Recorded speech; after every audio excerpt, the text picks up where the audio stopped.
So China is fighting India at the border, manipulating Nepal, buying out Bangladesh, when its priorities should have been something else, its own people.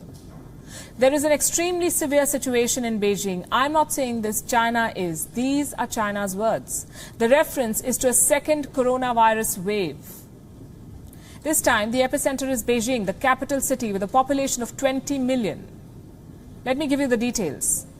As of this evening, there are at least 106 active cases in the city. We're talking about lakhs of cases the world over. Why should 106 be such a big deal? I'll explain. In Beijing, 27 cases were reported in the last 24 hours, 27 new cases. This is worrying because these people have been linked to a wholesale market visited by more than 45,000 people in the last few days. Do you see why this is a matter of grave concern? Now let's go beyond the numbers and talk about things that China does not want the world to know. Is Beijing becoming the next Wuhan? There's a chilling sense of déjà vu, chaos and cover-up. Allow me to explain. There's an emergency situation in Beijing. All sports and entertainment centers have been closed.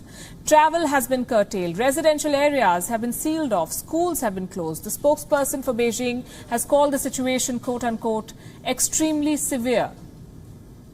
So what is Xi Jinping doing? Looking at the border. As a serious war plays out in his capital, the Chinese media says Beijing is in war mode. Provinces as far away as Yunnan have asked people coming in from Beijing to quarantine. Shanghai is isolating those coming in from the capital. This time the virus was detected at a Beijing wholesale food market, at a chopping board used by a seller of imported salmon. The cluster of diagnosis began on Thursday. What did China do? Follow the playbook. Blame the West. Chinese researchers say this virus may have come from overseas. Could it be possible from any of European countries, or maybe from the United States, or from Russia? Alternatively, consider this. An infected person carried the virus to the market, contaminated the place, the food there. Why isn't China considering cross-contamination? Because it doesn't suit their line. Remember, China claimed it defeated the virus.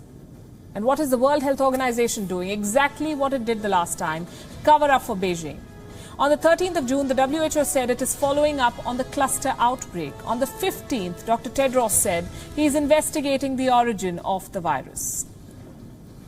Last week, China reported a new cluster of cases in Beijing after more than 50 days without a case in that city. More than 100 cases have now been confirmed. The origin and extent of the outbreak are being investigated. The WHO's emergency director, Mike Ryan, was also present at this press conference. He said that the WHO is expecting the Chinese authorities to publish genetic sequencing of the virus in Beijing. Sure, they will. With the same sincerity with which China destroyed initial samples of Wuhan. Here's something you must know. Every pandemic has over 2 to 3 waves. What's happening in Beijing is, in all probability, the signs of the second wave. The World Health Organization did nothing the first time, and the second time appears no different, or perhaps not. Come to think of it, there is one difference. This time, the WHO does not even feel the need to mask its tilt towards China. Why do I say this? Because amidst all of this, Dr. Tedros is planning to address university students in Beijing. Sure, he does have a lot of time. It's not like we're living through a pandemic. So does all of this remind you of something? I do not want to sound ominous, but this pattern will keep repeating, it seems. China covering up outbreaks and the WHO covering up for China. China's financial hubs were spared during the first outbreak. This time, the cluster is in Beijing. China's political stability depends entirely on its economic situation. In financial hubs, if financial hubs are hit, the government will face the political consequences.